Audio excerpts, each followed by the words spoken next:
Good evening, everyone. Welcome to tonight's presentation, first presentation in the Armenian Studies program lecture series. We're going to be having, as I mentioned to you a little bit earlier, a full semester of activities, including lectures, concerts, and film showing later in the semester. I want to welcome all of you here tonight, and we're going to just kind of briefly go over some of the main events that are coming up, just so that you're familiar with what's happening.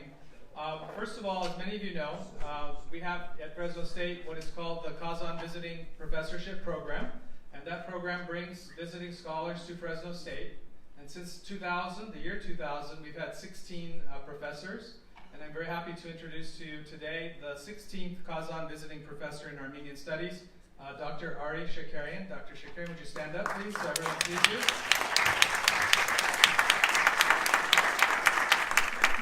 Dr. Shakarian is here after spending 1 year at the University of Wisconsin at Madison as a research fellow. He will be giving his first talk a week from this Friday on the 7th of February.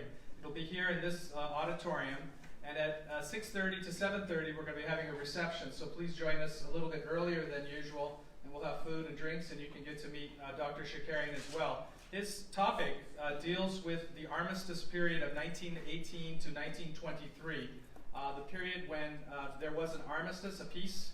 It wasn't a permanent peace, and what happened to the Armenian community in Istanbul will be part of what he's going to be talking about. All of our events are going to be on Facebook and also on our website, and those of you that receive my email blast know also that you can be on that if you're interested.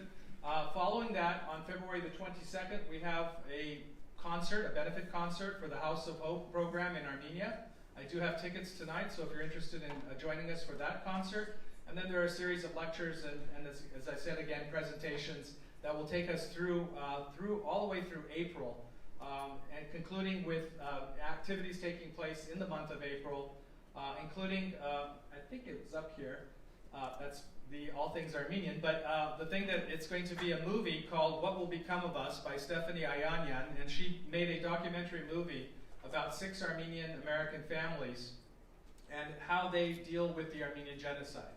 And interestingly enough, one of the families that's portrayed in the film is Richard Hagopian and his grandson Andrew Hagopian, and they also will be performing at the concert with a little bit of that. Also, a very special new event, and I'll just forward it a little bit. The letters are a little bit off just because the computers are different, but it's going to be called the Armenian American Musical Heritage Day. A grant was received by the Armenian Studies program from the California Humanities, and we are in the process of working on our collection of Armenian American records. And so we're going to host a day in which people in the community can come with music, sheet music, pictures, photographs, information about bands, Armenian music here in California and the United States. And then it will be followed by a concert by Richard Hagopian. But the concert is kind of an interesting one because it will be in the form of a conversation with Dr. Yektan Turkyilmaz. Some of you know that he was our previous professor in the Kazan series, and he will be here to interview him and also give a talk. Melina Laporta has been working with us on getting that grant, so I want to thank Melina. Would you just stand up for a moment?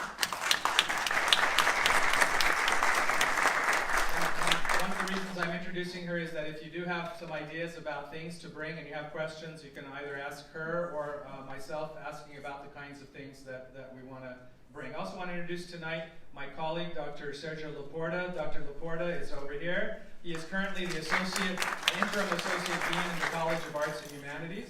I'm also happy to see Dr. Abraham Tarian and Mrs. Tarian. Dr. Abraham Tarian was one of our previous Kazan visiting professors in Armenian Studies here at Fresno State. So that's all the preliminaries today. I'm going to just very briefly switch the computers, and then I'll introduce our guest and we'll begin our program.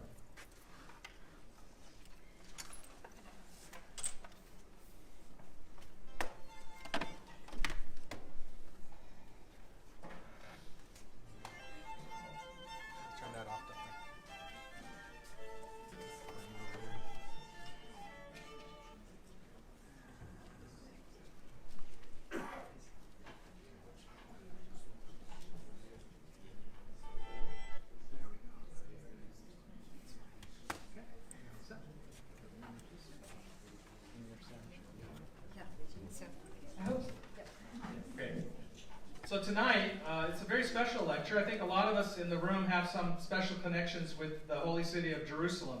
And tonight our speaker is going to be the author Sato Moughalian, who has written a book about her own grandfather. Her grandfather is David Ohannessian. Obviously the title is here, The Feast of Ashes, The Life and Art of David Ohannessian. And it will chronicle the very interesting story of David Ohannessian's birth in the city of Kütahya in Turkey. Oops, sorry, not in Kütahya. He wasn't born in the village, and she'll explain that, but in the area of Kütahya, and how he survived the Armenian Genocide, ultimately ending up in Jerusalem, and then establishing there the ceramic industry and the Armenian art ceramics of Jerusalem. I'm not going to tell you more about it because I'll say wrong things, and then so you don't want to get those wrong impressions. Let me introduce our speaker today.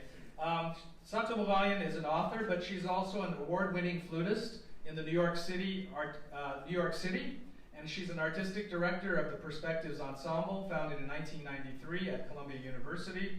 She's also a principal flutist at the American Modern Ensemble and the Gotham Chamber Opera, and she can be heard on more than 30 chamber music recordings.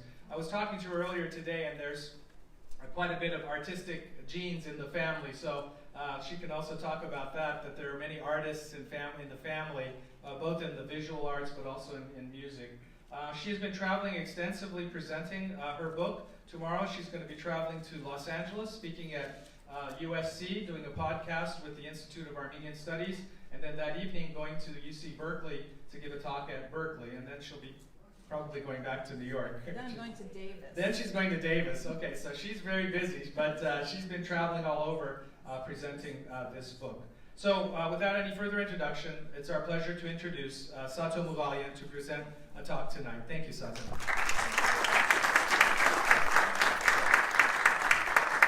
Okay, can you hear me? Is the mic on? Thank you so much, Dr. Barlow, Dr. Dermagradichan. It's really an honor for me to be here in Fresno. My mother, my Armenian mother, born in Palestine, grew up in Jerusalem, ended up in New Jersey as an English teacher. Some of my fondest memories are reading William Saroyan's stories out loud with her. It's a memory of my childhood. There's so many that are short and perfect and encapsulate what it means to be Armenian, to be a survivor, to be a member of the diaspora, to hold, proudly in one's heart the idea of our identity. So I'd also like to thank the Armenian Studies program, of course, here at Cal State Fresno, and the Leon S. Peters Foundation, all of whom made tonight's event possible. Thank you so much for inviting me. So I'm honored to have the opportunity to speak with you about my maternal grandfather, who is the subject of this biography, Feast of Ashes. So, as Barlow just said, he was an artist who mastered the historic Ottoman Kütahya ceramics tradition in the years before the First World War. And he left an enduring mark on Armenian arts with this art that he founded in Jerusalem that we know today as the Armenian Ceramics of Jerusalem. Here's one of his most famous works in Jerusalem at the St. John's Ophthalmic Hospital. He established this art in the Holy City in the year 1919 after surviving deportation to Syria in 1916 during the period of the Armenian Genocide. And I'm happy to see that there are some people also, in addition to Armenian friends, non-Armenian. So I'll make some explanations of what some of these things mean as I go along. Probably most of you are familiar with the basic idea of the Armenian Genocide, which was just recognized by the US Congress very recently. Armenians are happy that, for this recognition to take place. But there are other periods of history which play a role in this story, and we'll talk about them shortly. So I just want to show you a few examples of his Jerusalem pottery. It's distinguished by intense, deeply saturated colors, and he always used a mix of opaque and translucent glazes, which gave it a kind of shimmering, light quality, luminescent quality. He used a lot of traditional patterns. And 1 century after Ohannessian established this art in Jerusalem, it continues to thrive today. So it's very deeply integrated with the city. Before I go on, I know some of you here are actually from Jerusalem, right? But who of you here has visited Jerusalem? Okay, that's great. And who wants to visit Jerusalem? Okay, excellent. And when you go, you'll be looking for Armenian pottery. So as you walk around the old city, you'll see these shops featuring these beautiful tiles and dishes in brilliant colors, the work of Armenian artists. And when you walk around outside the old city and you look up, you'll see these brilliant blue and white and green tiles in lots of different places. These are all Ohannessian's work. And once you start looking for them, you'll see that they're really like everywhere. It's just very much integrated into the look of the city. In fact, it's so much a defining quality of the visual landscape of the city that international film and art directors often use them as a kind of visual shorthand for Jerusalem. And here in the scene, you see from the movie 2012, Hannah Arendt. This is Hannah Arendt's first day in Jerusalem, and the director has seated her in front of Ohannessian ceramics at St. Andrew's Church to, indicate where she is, the place.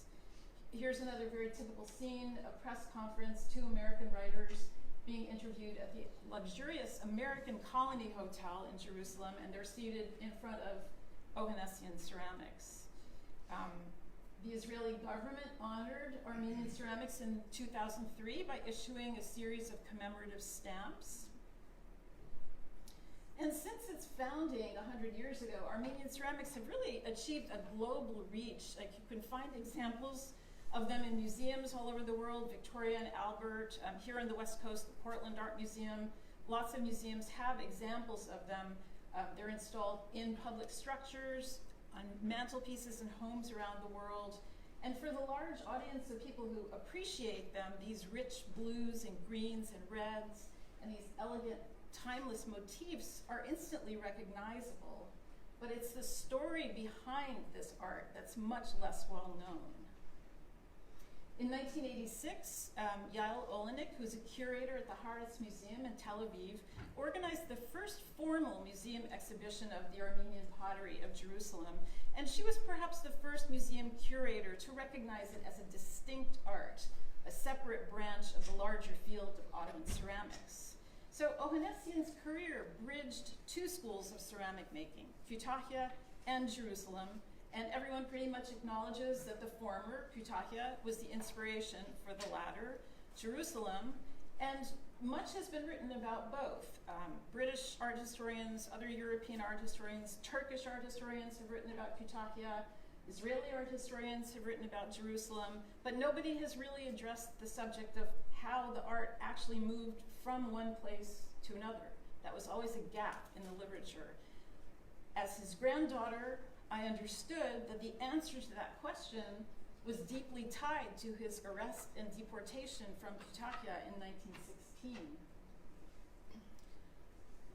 So we're going to talk about all this, and to get a better sense of the origins of the art, to learn something about Ohannessian's career in Kütahya before the First World War, let's look briefly at his early years and the sources of his art in the Ottoman Empire. So here we have a map of the Ottoman Empire, what was left of it, as it stood right before the First World War. And up here in the upper left, underneath this magnifying lens, you see the cities that were important in his early life.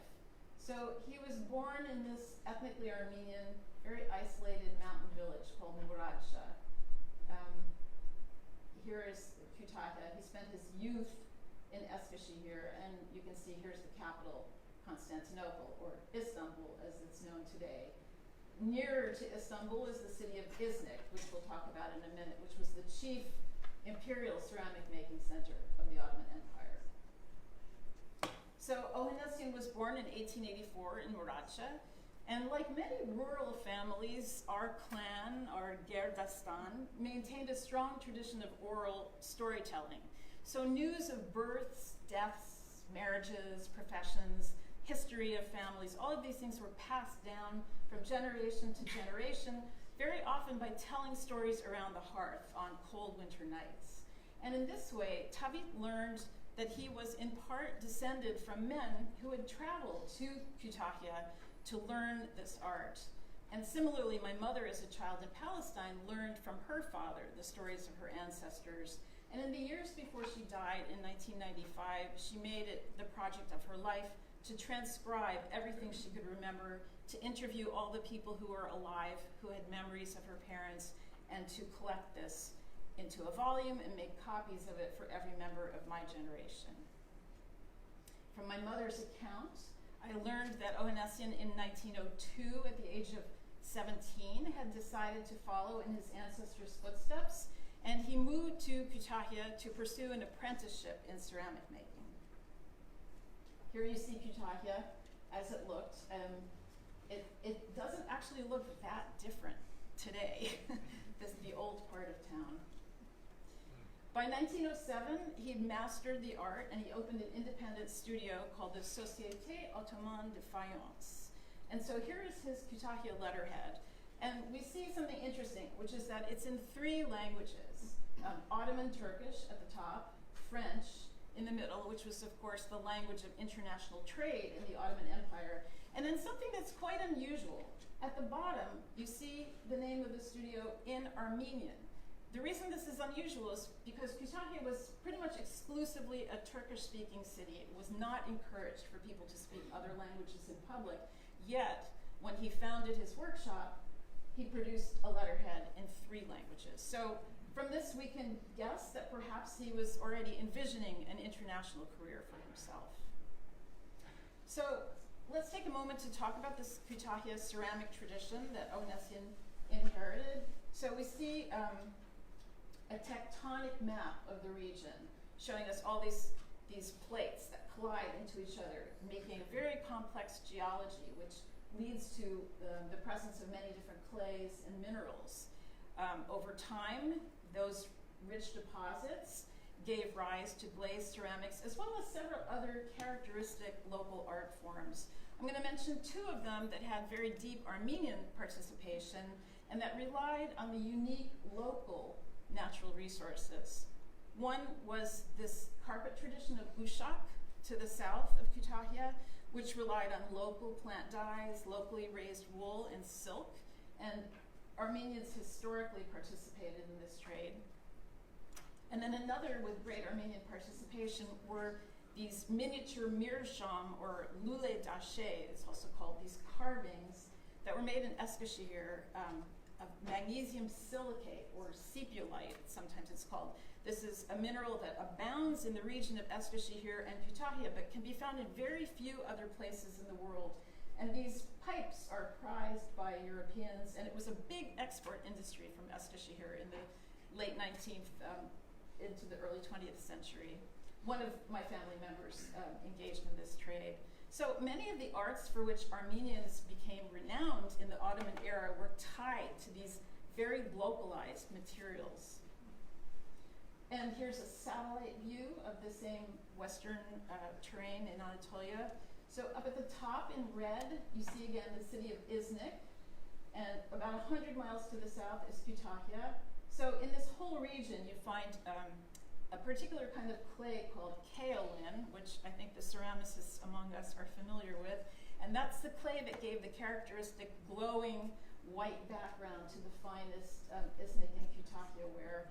So at the height of the Iznik tradition in the 16th century, Iznik ceramicists were producing huge quantities of tiles and tableware for their royal patrons. And here we see a beautiful example of this kind of glowing white background. But we also see the influence of Chinese aesthetic, of the Chinese blue and white porcelain, right? Here's in close proximity, we see a 15th century Chinese blue and white, so-called grapes dish, which probably traveled along the Silk Road to Anatolia and resulted in, a century later, a whole series of Iznik blue and white grapes. These were very prized and very much collected by sultans and notables, rich people. They collected the Chinese ware and they collected the Iznik ware, and in both cases, they have maintained their value to today. These are like incredibly expensive at auction. So the acquisition of these works served, in a sense, as a projection and expression of imperial wealth and power and taste. And in this peak 16th century period of Iznik production, during the reign of Suleiman the Magnificent especially, tiles and tiled monuments took on a very important role. And here we see the most famous, probably, of the tiled monuments. There's the Blue Mosque, which those of you who visited Istanbul have undoubtedly seen. And then there's this, the Rustem Pasha Mosque, which is considered like the most refined expression of Iznik tile making. So the sultans would often commission tile work for their own palaces and mosques and tombs and other kinds of royal buildings. And at the same time, in the 16th century, Kütahya is hard at work producing things. Here we see this famous ewer. So records documented by art historian John Carswell indicate that there might have been a tradition of glazed ceramic making in Kütahya as early as the late 14th century. This piece is inscribed and dated 1510. It was the subject of controversy for some decades among art historians who were arguing whether it was made in Iznik or Kütahya, Iznik or Kütahya. The general consensus now is that it's an object produced in Kütahya. And so Kütahya, with its mineral wealth similar to Iznik, but slightly farther away from the Ottoman capital of Constantinople, served as a secondary center. They would take on the overflow of orders, imperial orders that went to Iznik. And although we don't really know that much about who the artisans were who were working in Iznik, we know a lot more about who was working in Kütahya. And although there were Turks and Greeks, there were mostly Armenians. Like, the documents that remain show us that historically the trade was dominated by Armenians, although not exclusively so. The ceramicists of Kütahya developed a number of immediately recognizable styles. When coffee drinking became the rage in the Ottoman Empire, the Kütahya ceramicists produced huge variety of coffee cups and coffee pots with lots of different influences in them, and they exported them all throughout their trade networks. And they produced these very playful figural styles as well. When you see these, this shouts Kütahya, this kind of figure. And the Christian ceramicists produced votive objects, as you see here, the cherubim and crosses. Here's another common form, the Pilgrim Flask. And these were often carried as donations to Jerusalem and other holy places. When pilgrims were traveling, they would take a piece of Kütahya ceramic with them and deposit it in the holy place. So by the early 18th century, for a variety of reasons, the production in Iznik had collapsed. And instead, huge commissions were arriving in Kütahya, including an order for Jerusalem's patriarchate and others for the decoration of palaces and mosques and churches throughout the Ottoman provinces. So among those Kütahya commissions was a series of Armenian inscribed pictorial tiles illustrating scenes from the Gospels. These were commissioned around 1718 by the Armenian Patriarchate of Jerusalem, intended for the Church of the Holy Sepulchre, but for some unknown reason, they ended up instead installed within St. James, mostly within the Eshmiatzin chapel. Here's another one. You can see the inscription a little bit better. And in this 18th century peak period for Kütahya, there were all sorts of Christian religious objects being made by the Armenian ceramicists, and we can identify that they're Armenian by the subject matter. Here you see the holy translators, and also, of course, by the inscriptions. And at the same time, through the centuries, another source of work for the Kütahya trade was the renovation of externally tiled monuments throughout the Ottoman lands. So, of course, the very same tectonic complexity that gave rise to all these materials and these arts also meant that, earthquakes would result in tiles falling off and breaking, and every few years they would need to be refreshed or replaced entirely. As well, when new sultans were being enthroned, they would often give money for the restoration of mosques and royal buildings. But by the mid-19th century, the severely deteriorating economic conditions in the Ottoman Empire had left the trade subdued in Kütahya, and major monuments all over the Ottoman Empire were falling into severe disrepair. Ironically, it was a devastating earthquake in Bursa in 1855, which caused massive damage and at the same time gave some stimulus to the Kütahya trade again. Two powerful Ottoman statesmen named Osman Hamdi Bey, some of you might be familiar with him, and another named Ahmed Vefik Pasha engaged the Kütahya tile makers to participate in the restoration of the Bursa monuments. So in addition to his government role, Osman Hamdi Bey was an artist who epitomized the so-called Orientalist, very highly decorative style and repeatedly advocated for the Kütahya industry and argued that it was essential for Ottomans not to neglect the old crafts that had flourished in the 15th and 16th centuries of the empire's greatest power. So in this painting, which recently sold for $7 million, you see what you often see in his paintings, which is tiles in the background, and the tiles are kind of like hearkening back to the magnificent Ottoman past. Hamdi Bey also included displays of Kütahya ware in the 1867 Paris and 1873 Vienna World's Fairs, and by doing so, he was helping draw international recognition to this art, which he considered to be a source of Ottoman national pride. So with this encouragement from the capital in the second half of the 19th century, the Kütahya Çiniçis, the tile makers, the ceramic makers, were working very hard to try to, raise the quality of their work, to recoup the refined techniques and the bright white brown that their predecessors had achieved. But of course, as they focused on its revival, the conditions around them were deteriorating in many different respects. In 1875, the Ottoman government declared a sovereign bankruptcy. They defaulted on huge debts to foreign lenders. In 1877-78, the Russian war resulted in the loss of territories and accelerated the migration of Muslims from European territories, Ottoman territories, and the Caucasus into Anatolia. In the 1880s and 90s, in the western provinces, including the province of Bursa, where Kütahya was located, nearly 1 million of these migrants arrived, impoverished, frustrated, angry. So for Armenians who are here, you'll undoubtedly know about the Hamidian massacres, and for those who are not Armenian, these were between 1894 and 1906 under Sultan Abdulhamid II, who in this sort of caricature poster is showing him as he was dubbed the Bloody Sultan. There were horrific massacres of Armenians, hundreds of thousands in the eastern provinces and thousands more in Constantinople itself, in the capital. Armenians were slaughtered. So these demographic changes of people moving in and these massacres roiled the whole empire. And at the turn of the 20th century, there was this kind of burgeoning nationalism and a growing cry for a more clearly defined Turkish cultural identity. And out of all these impulses, a new architectural style emerged. They called it at the time Ottoman Revivalism, and today it's called the First National Style.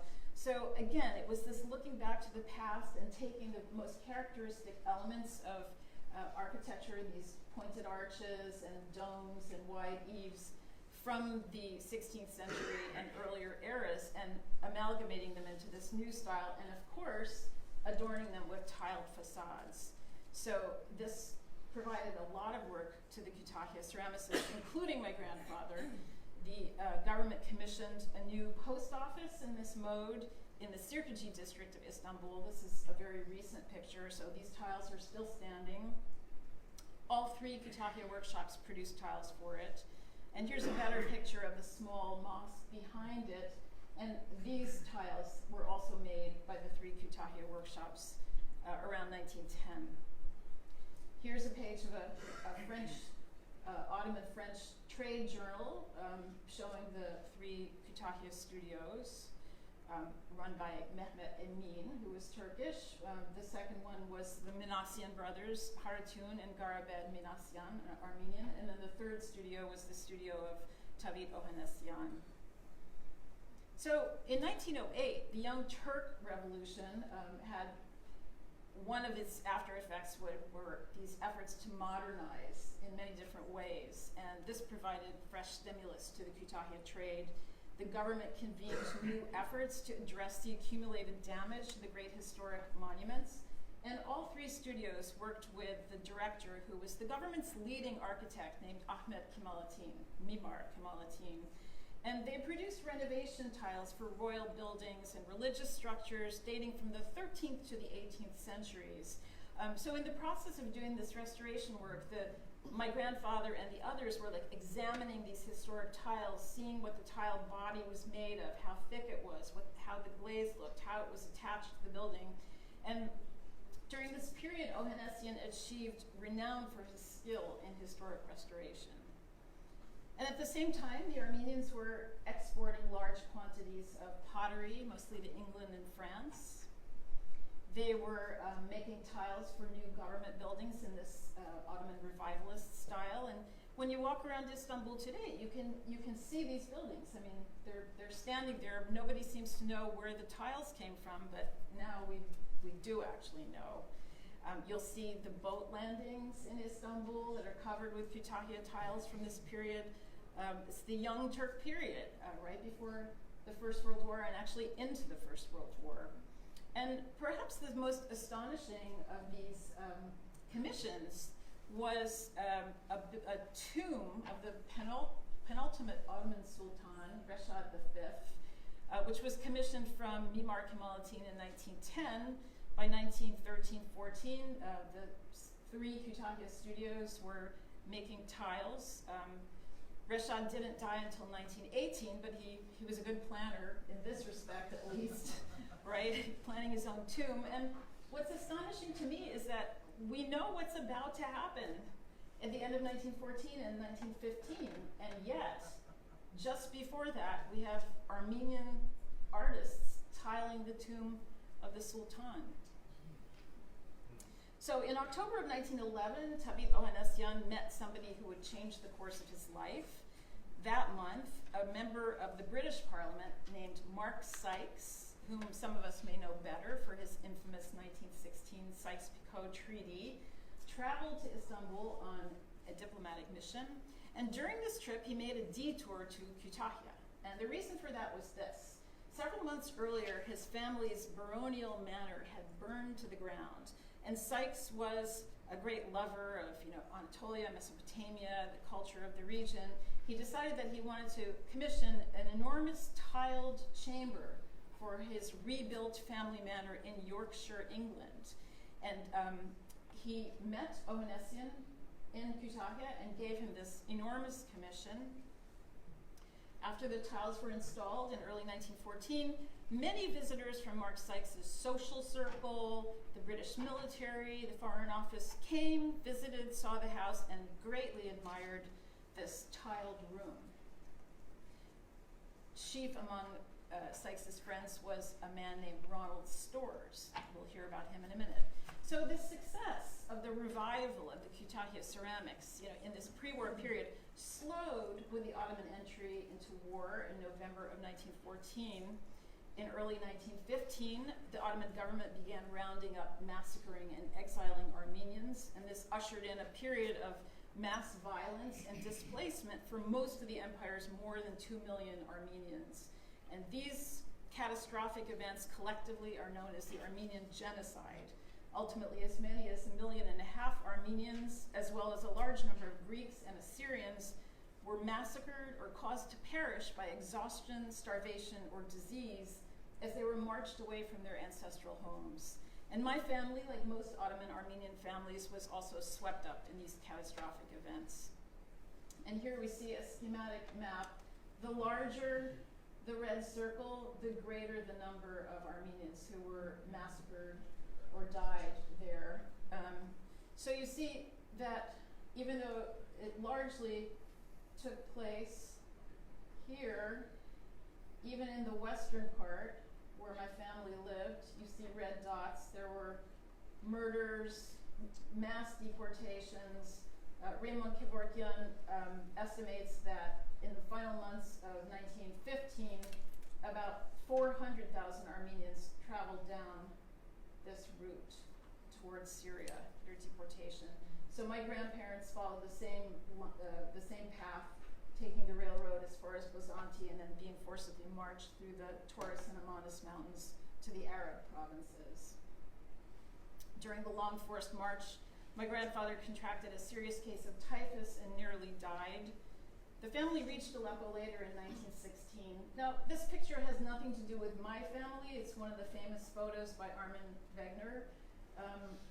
But it shows the condition, like, you know, how people were like destitute, in rags, hungry, crying. In December of 1917, British General Edmund Allenby and his army conquered Jerusalem and brought to an end 4 centuries of Ottoman rule. So this newly installed military governor was Mark Sykes' friend, Ronald Storrs. And he observed that among the biggest problems they had was just simply obtaining enough food to feed everyone. There was very widespread famine. Jerusalem was also filling rapidly with thousands of Armenian refugees, orphans, survivors of the massacres and deportations. And so the British were, you know, trying to find ways to find food. They were rebuilding the city. And while they were addressing this famine and the serious illnesses that were raging through Jerusalem, they were also confronted with a need to rebuild the city. Ronald Storrs had studied classics at Cambridge University, as did many of his fellow military officers, and they, in general, were quite attuned to the needs for historic renovation, restoration. So Storrs recruited designers and architects from abroad, and he appointed leaders from Jerusalem's diverse religious communities to oversee all the planning and rebuilding of Jerusalem that fell outside the scope of a military administration.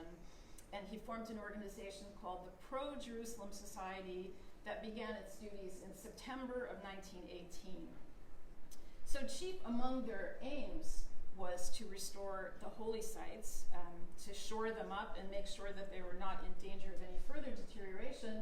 And of course, high on their list was the attention to the badly damaged tile work on the Dome of the Rock. So Sultan Suleiman the Magnificent, whom we heard about earlier, left his mark on the structure between 1545 and 1552 when he ordered the building to be covered with these colorful tiles. And of course, as with all other externally tiled buildings, they needed regular attention.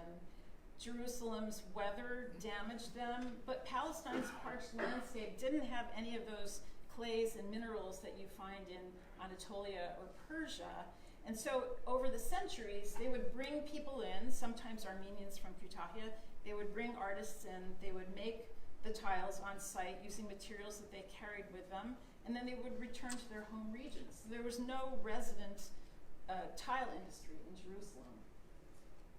Here we have British architect Ernest Richmond, who was also brought to Jerusalem in 1918 to survey the structure. And you know, he wondered whether it would even be possible to make tiles like the ones he's standing in front of. He wondered, could glazed tiles be continued as a means of decoration for the Dome of the Rock, or would they have to be abandoned? One other important figure was Charles Ashby, who was prominent in the British arts and crafts movement. He was brought to Jerusalem to survey the condition of crafts there, because the British were thinking not only about restoration, they were also thinking about how do we employ all of these homeless, stateless people, many of whom had been artists in their previous lives. So they were looking to encourage the growth of arts industries in Jerusalem, and among those were the art of tile making. They wanted to see if they could find a way to make tiles a permanent production in Jerusalem. So they were all looking for tile makers. Like, they had no idea where to look because, you know, I mean, things were chaotic after the war, and only Sykes had really heard of Kütahya. Everybody else was looking in Damascus, Aleppo, wherever else, you know, wherever else tiles had been made historically. In November of 1918, though, Mark Sykes' final Foreign Office mission led him to Jerusalem, where he walked around with his friend Ronald Storrs, looked at the holy sites, saw that the tiles of the Dome of the Rock were falling off and badly damaged, and 2 weeks later, he arrived in Aleppo to establish a provisional British administration. And among his tasks there was to interview Armenian survivors and report on their condition. And during those days, he re-encountered my grandfather, who was still living as a refugee in Aleppo. And Sykes quickly introduced him to Ronald Storrs and arranged for his passage to Jerusalem. So these British officers, I was working with a folder of documents in the National Archives in Kew, and they all had to do with, like, what do we do? How do we find somebody to make tiles for the Dome of the Rock? Where do we look? You know, rumors flying. And then somebody writes on the cover of this thing, he writes, as to the new tiles that are required, Sir Mark Sykes got an Armenian to make him a tiled room in his Yorkshire place of modern tiles, imitating the Damascus tiles very successfully. This writer goes on to say, if he has not been massacred in the interval, he might provide the necessary tiles. You know, it was such a bizarre feeling to be sitting there in this quiet archive reading about your grandfather in such terms. So the Ohannessians arrived in Palestine at the end of 1918, and Tavit immediately began a series of experiments to test the local materials, including the woods, because they were using wood-fired kilns. And later in the year, in 1919, about 7 months later, he requested safe transit documents from the British military, and he returned to Kütahya to get the materials to make the tiles for the Dome of the Rock.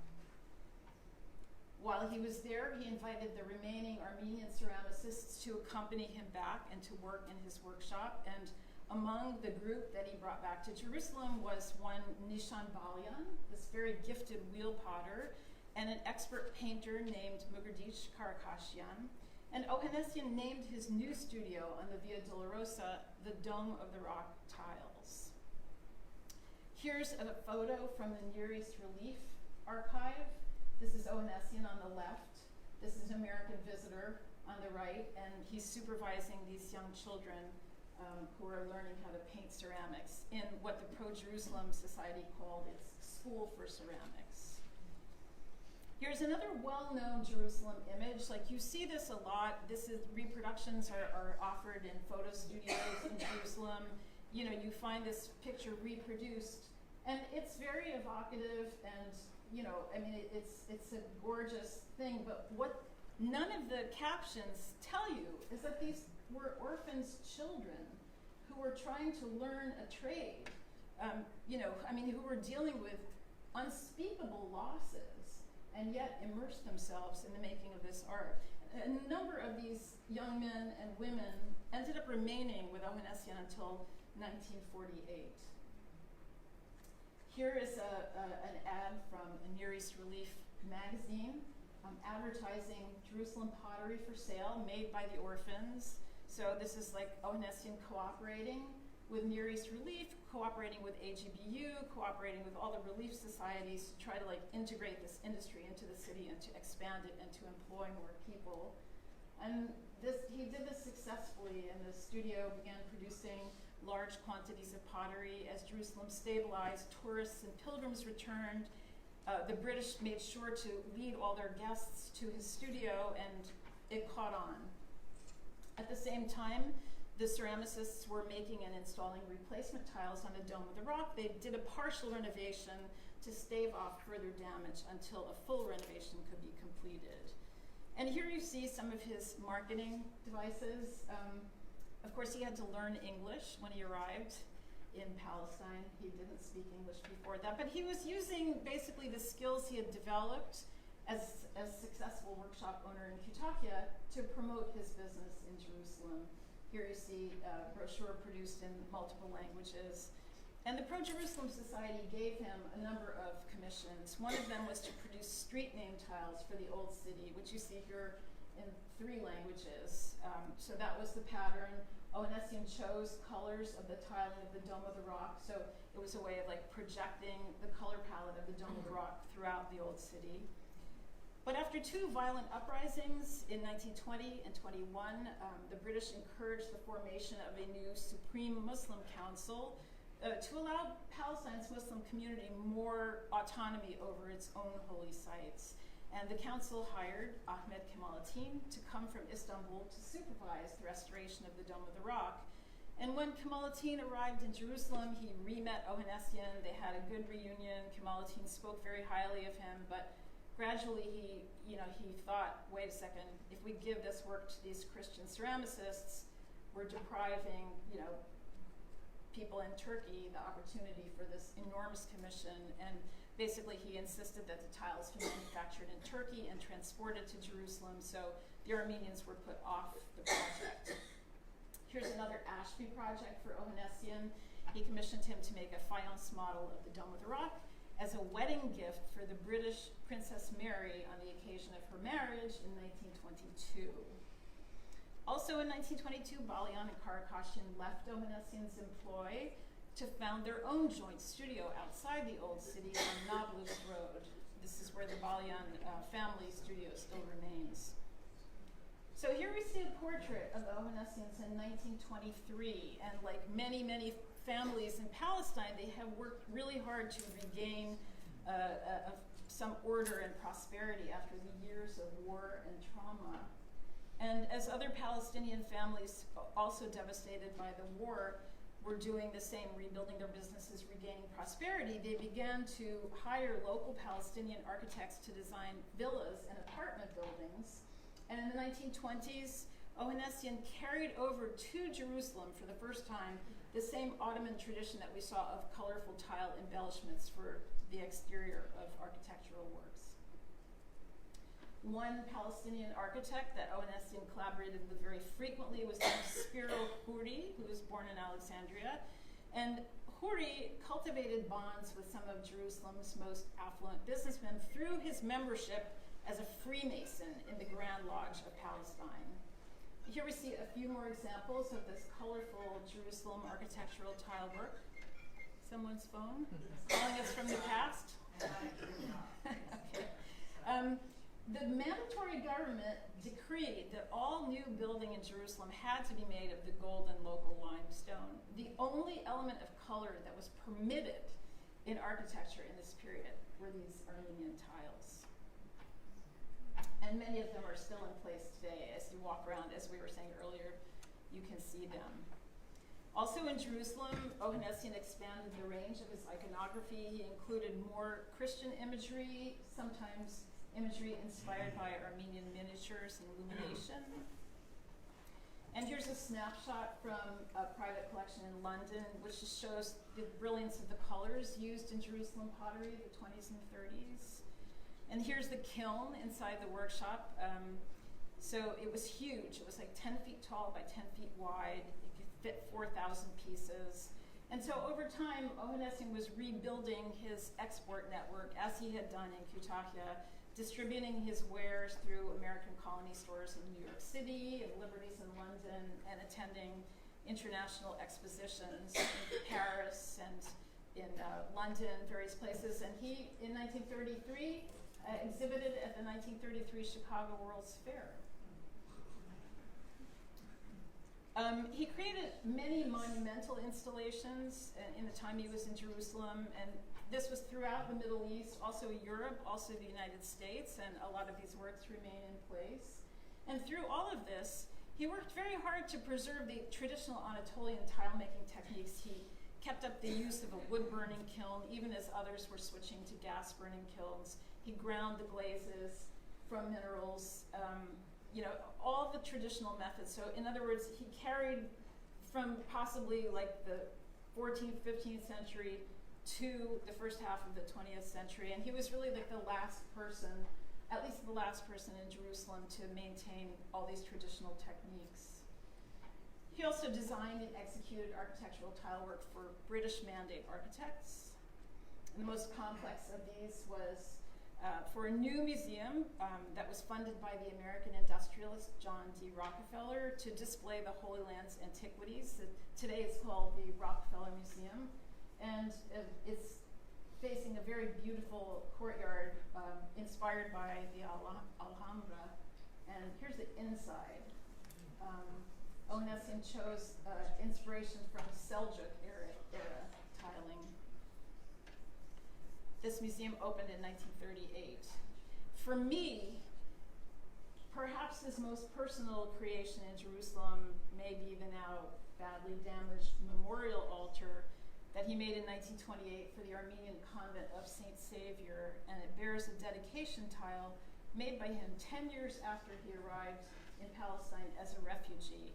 And the inscription reads, Tavit Ohannessian of Kütahya, in the year of the Lord 1919, established the art of ceramics in Jerusalem, and in his workshop prepared the tiles of his holy altar, dedicated at the gate of Saint Savior Monastery, in memory of his parents and all the deceased. In the year of the Lord 1928, during the Patriarchate of Archbishop Yenisei Toryan. A 1944 article in the Palestine Post celebrated the 25th anniversary of Armenian pottery in Jerusalem and characterized Ohannessian as, quote, an artist of the old type, worthy of a tradition he has carried over to our days. Not a single bowl, vase, or tile is allowed to leave his factory which has not been completely made by hand and whose color and glaze have not been mixed under his own eyes. So he continued to produce pottery and tiles in his workshop on the Via Dolorosa until the beginning of 1948. One by one, his family fled Jerusalem's bombings and sniper fire and scattered to England, Soviet Armenia, Damascus, Cairo, and then Beirut, where he died in 1953. The retiling of the Dome of the Rock was actually not completed until the mid-1960s. In the end, the tiles were actually made in Kütahya by the Chiniciolu firm, and they were shipped to Jerusalem. The joint Balyan-Karakashian workshop continued operating until the deaths of the original partners in the 1960s, and then their descendants opened separate workshops, constantly expanding the variety of work. In 1954, the French-Armenian painter Marie Aleksanyan married into the family, and she introduced a very different design vocabulary and color palette to Jerusalem tile work. In 1992, the Smithsonian Institution in Washington, D.C. honored her with a solo exhibition called Views of Paradise, tile painting by Marie Balyan. So, as we said, the Balyan family workshop remains on Nablus Road in that original location. And they experiment with lots of different techniques, spray painting and whatever. They make a huge variety of custom tiles. So if you're planning a kitchen remodeling, or if you want to put tiles around your pool, that's a really, really good place to look for ideas, possibly commission them. And the Karakashian family continues to produce beautiful pottery and tiles in the old style in their studio on Greek Orthodox Patriarchate Street in Jerusalem. And they too make things on commission. You can order dining sets, you can order all sorts of things from them. They've preserved the traditional designs and forms, and they're constantly expanding what they do. And here's just a tiny film clip of Hagop Karakashian, the grandson of Moghadish Karakashian, continuing this time-honored tradition of painting by hand. Other Armenian families have also more recently founded studios in Jerusalem. The Sandruni brothers, Garo, George, and Harry, each has his own shop, and they also have been documenting the history of Jerusalem ceramics and making beautiful tiles and pottery of their own. Here's another person, Vic Lepedjan, who is a very interesting artist. He also works in traditional mode, but he makes art pieces with broken tiles and all sorts of sort of metaphorical, metaphysical pieces. Very, very interesting artist. Here's some more of his work. These are more traditional pieces. Here we see Hagop Antriasyan, who also works in a traditional manner and is known for his monumental tile installations. Here's one of them. And more recently, remarkably, a new branch of this Kütahya style Armenian ceramic work is now taking root in Gyumri, Armenia, very much encouraged by Antonio Montalto, the honorary consul of Italy in Gyumri, who moved there after the earthquake and never left. He always loved ceramics, and he has done a lot to encourage ceramic production. Here's one of the masters who also teaches, and here's some of the tile work that they're producing. It's really exquisite in all sorts of forms. And the beautiful thing is that a whole new generation is learning this art in Gyumri. So when you visit Armenia, make the trip there. It's a fascinating city, but go buy ceramics. Buy ceramics in Jerusalem, buy ceramics in Gyumri. You know,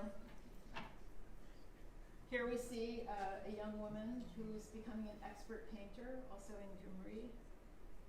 So this art of Armenian ceramics survives, it thrives from these gorgeously painted complex objects to small trinkets, you know, made for tourists. It's an art that evokes the distant past. It's an art that was nearly extinguished in the genocide, but it spills forth today, you know, with great quantity and vibrance in both Jerusalem and now in Gyumri. It's a transformed branch of an old Ottoman tradition, and it's an emblem of Armenian resilience and survival. Thank you.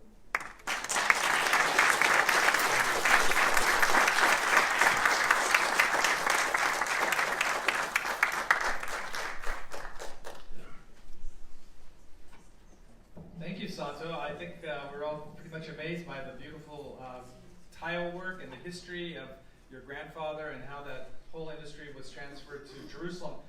We will take questions and answers, so if you do have some questions, go ahead and raise your hand, and Sato will be answering them. So, Jim in the back. We'll repeat the questions too. Thank you. Great program. 2 questions. Thank you. Are you related to Dr. Galina Ohannessian, spells the last name the same, who immigrated from Jerusalem in the 1970s to California, Northern California? I don't know if I'm related. This was not originally our family name. Our family name, our clan name, was Galembacak, which means like fat leg in Turkish. And when my grandfather, when his family moved to Eskişehir and enrolled him in the French Catholic school, he showed up the first day. The master said, "What is your name?" He said, "Tavik Galembacak." And the master said, no, it's not. That's not a proper name. What's your father's name? Ohanness. And he gave him the patronymic, and that became his name. So, of course, as you know, Ohanness, John's son. It's a very common Armenian name, but that's how we got the name. Right. So traveling through Turkey over the years, in Bursa and Iznik and Kütahya and Konya, I've looked at these. How do you differentiate Iznik from Kütahya style? Is there a differentiation? Well, part of it is in the period. I mean, Kütahya made all these very varied styles of ceramic making, whereas Iznik, more of their production was kind of in these traditional geometric floral patterns that were favored by the imperial family. There are many different ways to tell them apart. Probably the easiest ways to tell them apart is just simply, if you look at some of the styles that we looked at, the figurative style, the rosewater flasks with very particular kinds of designs, the Armenian inscriptions, which you don't generally find on Iznik tiles. You read one book, you read another book, you take a look, you read my book. You know? But the materials, like the kaolin and the cobalt and the copper sulfate and the various minerals, are common to both. The question in the back. What's the most expensive piece of Kütahya art that's ever been sold? That's an interesting question. There was a piece of an Abraham of Kütahya piece that came up at auction, I think at Christie's. If you look at Christie's website, you'll find it. Like if you just enter Kütahya, it's sold for more than $500,000. I mean, the finest pieces, both from Kütahya and from Iznik, are selling for a lot of money. Like, number of Iznik pieces, like very complex Iznik pieces in beautiful condition from the early 16th century have sold for between $1 and $2 million for a single piece. And Kütahya was like denigrated for a long time, but people are starting to appreciate the aesthetic like much, much more, and the prices are rising accordingly. Well, other questions first? Is there others? I will answer your question. I also want to say, if any of you have pottery in your homes and want to just tell us about it, or if any of you have memories of like pieces that were handed down in your family that were made by a member of your family, embroidery, leather work, carving, please also share that with the audience. In the 1980s, I was with a group of tourists in Ephesus. In where? Ephesus. Oh, Turkey. Ephesus. Ephesus, Mm-hmm. a touristic place. Yeah. And Well, historic place. and my shoulder bag had a broken strap, and I was very disturbed carrying a shoulder bag with a broken strap. And I noticed a shoe repair shop, and I went in to see if they could stitch the strap. And while they were working on it, I was looking at the walls, and high up on the wall, there was one of these faience loop plates. Mm-hmm. Around the rim is a Chinese dragon, but in the middle of it is Noah's Ark, with all the animals sticking their heads, from the windows of the Ark and so on. And there was an Ottoman script cartouche in the bottom. Mm-hmm. I thought this must be Armenian work, because who else would think of Noah's Ark? Mm-hmm. Anyway, I could hardly walk out of that place without saying if they would sell it. And? And first they didn't want. The guy said, this has been up there on the wall since my grandfather's time. And I said, I'll pay you $100. And when they heard $100, they brought a chair.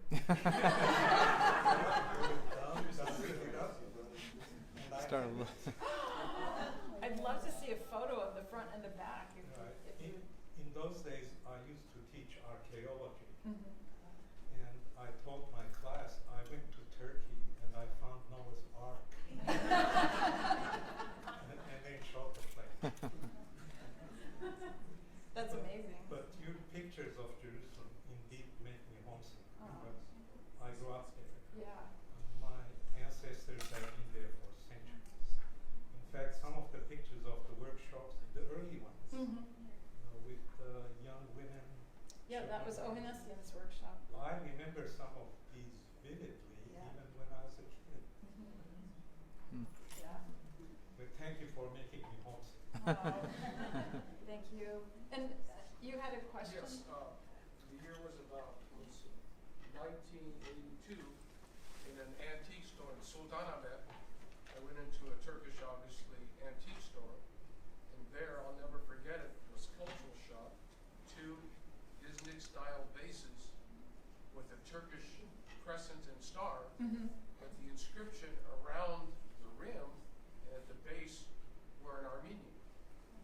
And I looked at it, and I asked the shop owner, who obviously looked at my dress and my clothing, who greeted me in English and said, Mr. American. And I asked him about it. I didn't know what to say. I said, is this Armenian or Turkish? He said, oh, no, Turkish. And it was a typical Turkish design, Mm-hmm. but a huge star and crescent, but the writing was all in Armenian. Fascinating.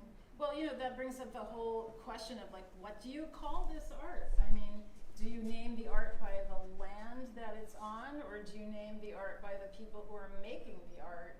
I mean, Armenians have participated in all kinds of Ottoman arts. I mean, sometimes they were the only people practicing a certain type of art, but certainly with the ceramics, they're often called Turkish ceramics because today the land is called Turkey.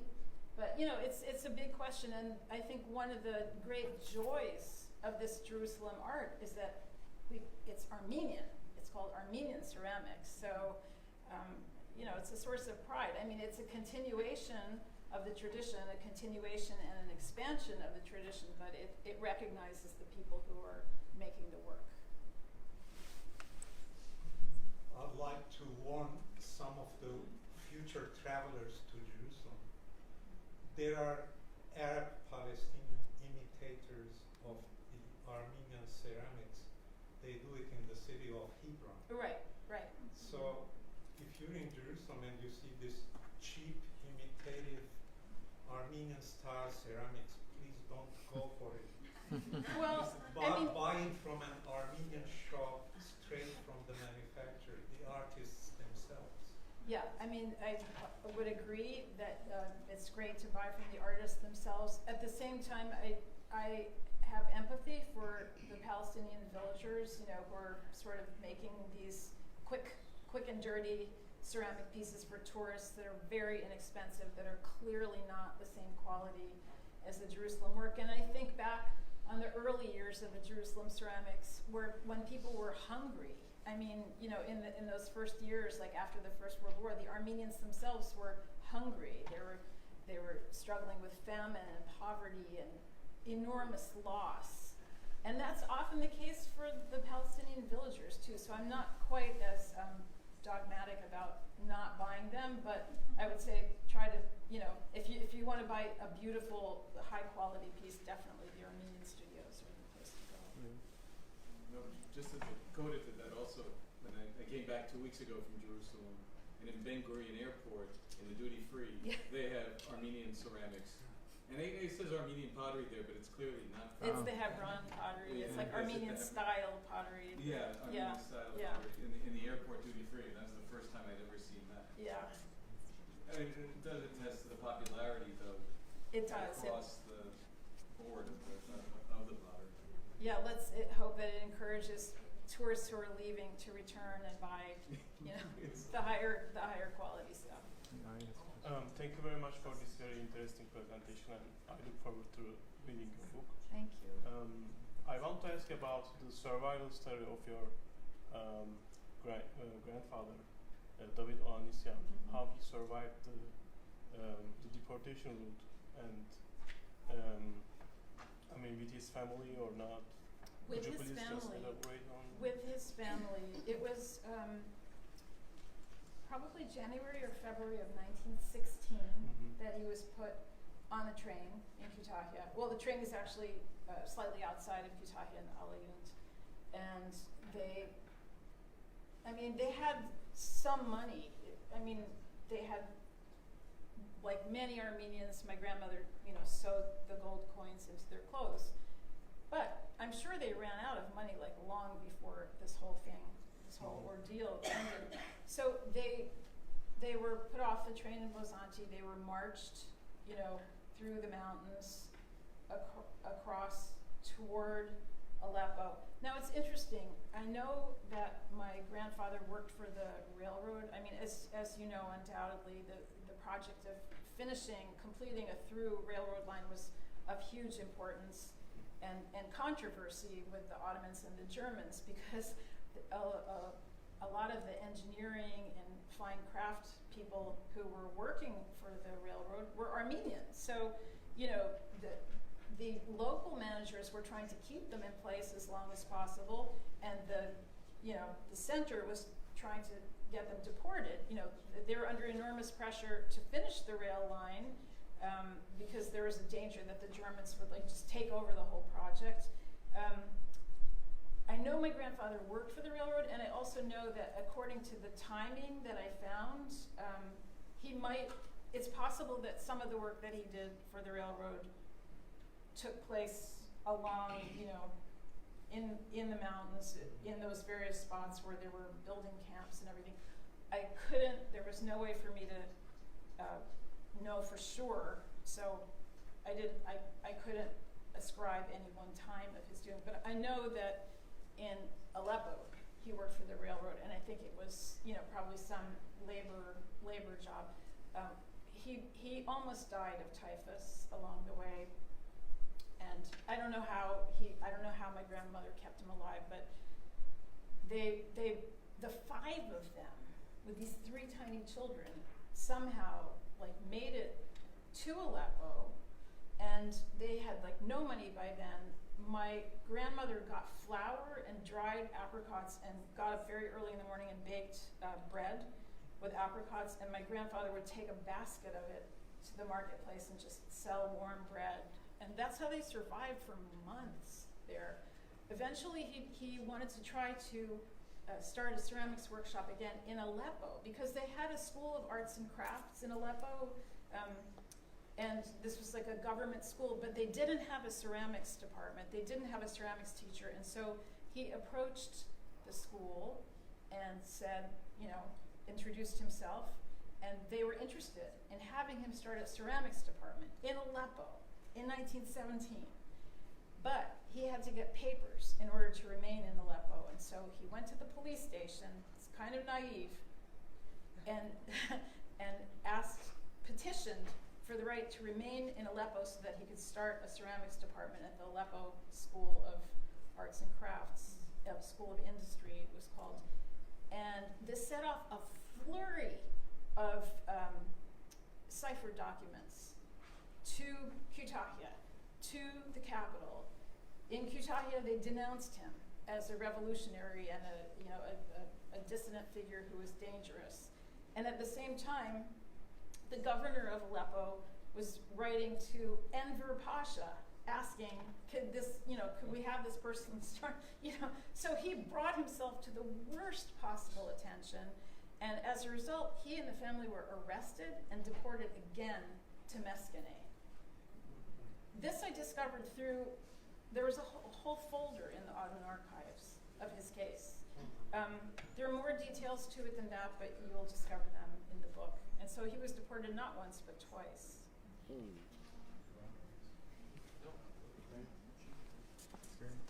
Thank you very much. Thank you very much, Catherine, for that wonderful presentation. Very enlightening, very interesting. My colleague, Professor Ohannessian, is over here. He's also one of our professors in the Armenian Studies program.